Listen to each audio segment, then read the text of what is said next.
जमीन से 480 फीट ऊंचे और 5000 साल पहले बनी मिस्र के पिरामिड के अंदर आखिर ऐसा क्या है कि दोस्तों जिसको सिर्फ देखने के लिए रिसर्चर्स ने एक रोबोटिक कैमरा पिरामिड के अंदर भेजा। लेकिन दोस्तों एक जगह पर आकर यह रोबोटिक कैमरा रुक गया, क्योंकि दोस्तों अब उसके सामने पत्थर का बहुत बड़ा स्लैब आ गया था। दोस्तों रिसर्चर्स का मानना था कि पत्थर के दीवार के उस पार जरूर कोई ऐसा राज छुपा हुआ है जो कि दोस्तों पिछले 5000 सालों से दफन है। लेकिन दोस्तों उनको यह राज हर कीमत पर जानना था, जिसके लिए उन्होंने रोबोटिक कैमरे के आगे ड्रिल मशीन लगाकर उस पत्थर के दीवार पर बारीकी से छेद किया। अब दोस्तों इस बारीक छेद के जरिए एक कैमरा भेजा गया, जिसने कि उस पत्थर की दीवार के पीछे एक ऐसा मंजर देखा जिसे कि दोस्तों पहले कभी नहीं देखा गया था। कुछ लोग सिर्फ यही देखकर हैरान रह जाते हैं कि 5000 साल पहले बने यह पिरामिड कैसे एक ही तरीके के बने हुए हैं, कैसे इनके बीच दबी जमीन का लेवल एक बराबर समतल है। यह सब कुछ हैरान कर देने वाला जरूर है, लेकिन दोस्तों यकीन मानिए अगर आप पिरामिड को बाहर से देखकर हैरान हो जाते हैं तो दोस्तों अगर आप एक बार अंदर देख लेंगे तो और हजारों बार हैरान हो जाएंगे। अगर दोस्तों आपको पिरामिड का एक लेवल पर होना या ऊंचे ऊंचे पत्थरों का इकट्ठा होना रहस्यमय लगता है, तो दोस्तों पिरामिड का सबसे बड़ा रहस्य उन पिरामिड के चेम्बर्स के अंदर छुपा हुआ है। आइए दोस्तों इन सब चीजों के बारे में जरा डिटेल में जानते हैं। दोस्तों जब भी कोई व्यक्ति पिरामिड को देखता है तब दोस्तों उसके मन में सबसे पहला सवाल यही आता है कि इन्हें कैसे बनाया गया होगा, और दोस्तों उसके बाद वो सोचता होगा कि इन्हें आखिर क्यों बनाया गया होगा। दोस्तों दुनिया भर के आर्कियोलॉजिस्ट मानते हैं कि इस क्यों का जवाब गीजा के पिरामिड में ही मिल जाएगा। वैसे तो दोस्तों मिस्र के अंदर 100 से भी ज्यादा पिरामिड हैं, और दोस्तों सभी के सभी पिरामिड इस तरीके से बने हुए हैं कि दोस्तों उन्हें देखकर आपको हैरानी और डर दोनों महसूस होंगे।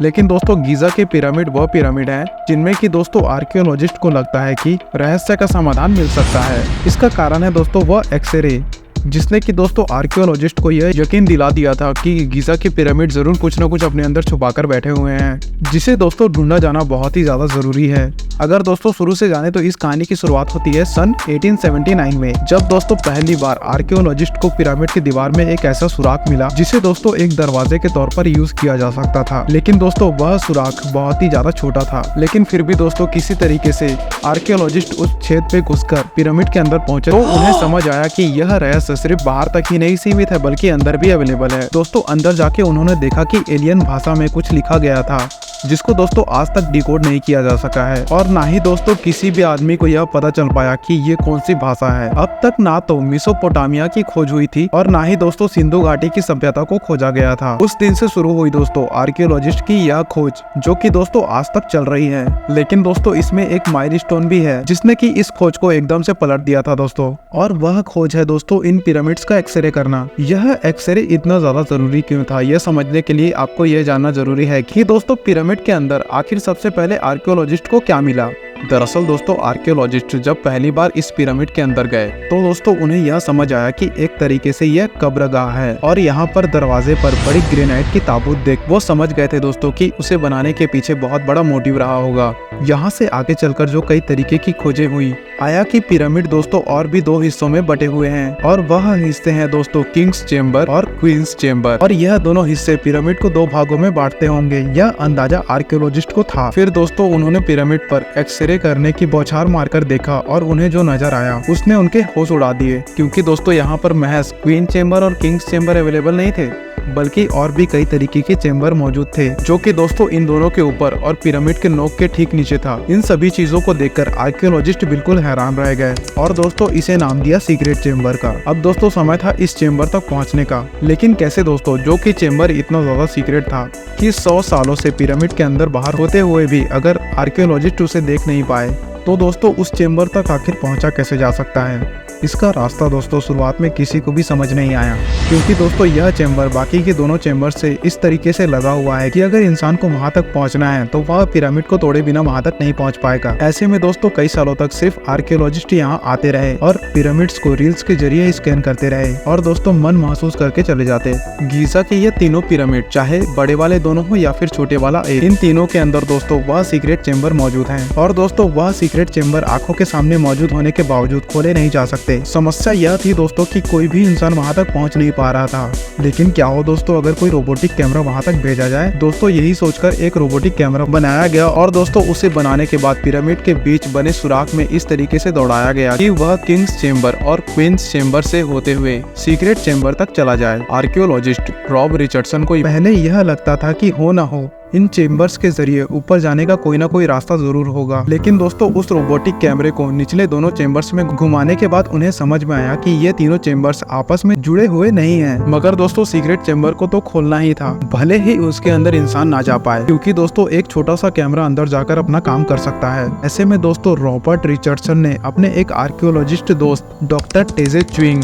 से बात किया और दोस्तों अगले 5 सालों तक वह कुछ ऐसा बनाने में लग गए जो कि रोबोट भी हो, कैमरा भी हो और साथ में दोस्तों वह पिरामिड को ड्रिल भी कर सके। और दोस्तों उन्हें इतना सब कुछ 20 सेंटीमीटर साइज की सीमा में रहते हुए करना था, क्योंकि दोस्तों 1 मिलीमीटर भी बड़ा गैजेट पिरामिड के अंदर ट्रैवल नहीं कर पाएगा। काफी कोशिश करने के बाद 5 सालों में आखिरकार उन्होंने ऐसा कुछ बना ही लिया। इसे बनाने के बाद दोस्तों उन्होंने उस रोबोटिक कैमरे को किंग्स चेम्बर में वापस छोड़ दिया और दोस्तों यह उस दीवार तक पहुंच गया जिसके पास दोस्तों सीक्रेट चेम्बर था। यहाँ आकर दोस्तों रोबोटिक कैमरे ने अपने ड्रिलिंग फीचर का प्रयोग किया और साथ ही दोस्तों हम पहली बार उस जगह पर थे जिसे कि दोस्तों द सीक्रेट चेम्बर कहा जाता है। इसके अंदर दोस्तों घोर अंधेरा था, लेकिन दोस्तों जब रोबोटिक कैमरे के लाइट की मदद से देखने की कोशिश की गई तब यह नजर आया कि यह जगह भी एक कब्रगाह जैसी है, जिसमें कि दोस्तों बहुत ही बड़े बड़े शब्दों में जमीन के ऊपर कुछ न कुछ लिखा गया है।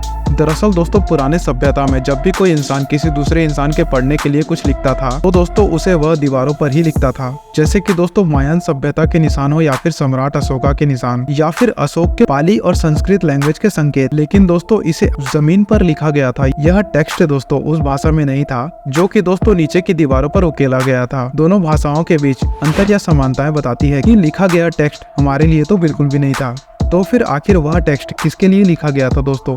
इसका यह जवाब ये भी था दोस्तों कि यह टेक्स्ट यहाँ पर काम करने वाले मजदूरों के लिए था।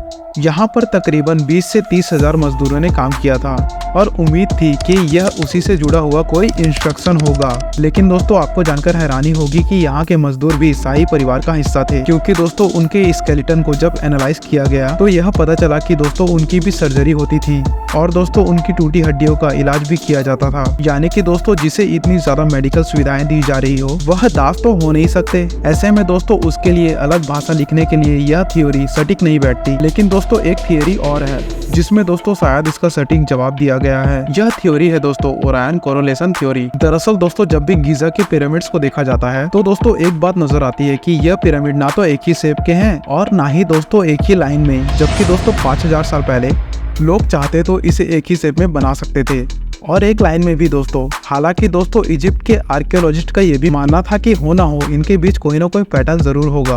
और दोस्तों यह पैटर्न नजर आया रोबोट बावल को, जिन्होंने देखा कि यह सारे पिरामिड्स ओरायन स्टार के बीचों बीच स्थित हैं और उन स्टार के अकॉर्डिंग अलाइन थे और अलाइन आज भी हैं। बीच का स्टार बड़ा होना और दोस्तों बगल का थोड़ा सा छोटा और सबसे कोने वाले स्टार की लाइट थोड़ी सी डिम होनी, इन तीनों ही चीजों को गीजा की पिरामिड के अंतर्गत देखा जा सकता है। ओरायन्स बेल्ट से इस संबंध को सीक्रेट चेम्बर में लिखी एक अनोखी भाषा ये चीजों को बताती है कि भले ही पिरामिड जमीन पर हो लेकिन इनका अंतरिक्ष से कोई ना कोई संबंध तो जरूर होगा। दोस्तों यह संबंध आपको और हमें तब समझ में आएगा जब किसी तरीके से सीक्रेट चेम्बर के अंदर पहुंचकर वहां पर लिखी हुई भाषा को डिकोड किया जा सकेगा। उससे पहले तक तो हम सिर्फ ये अंदाजा ही लगा सकते हैं कि आखिर दोस्तों उस सीक्रेट चेम्बर के अंदर है क्या और दोस्तों इन पिरामिड्स को आखिर क्यों बनाया गया होगा। वैसे दोस्तों आपको क्या लगता है कि इन पिरामिड्स को बनाने के पीछे की क्या वजह होगी? नीचे कमेंट्स में लिखकर जरूर बताइए।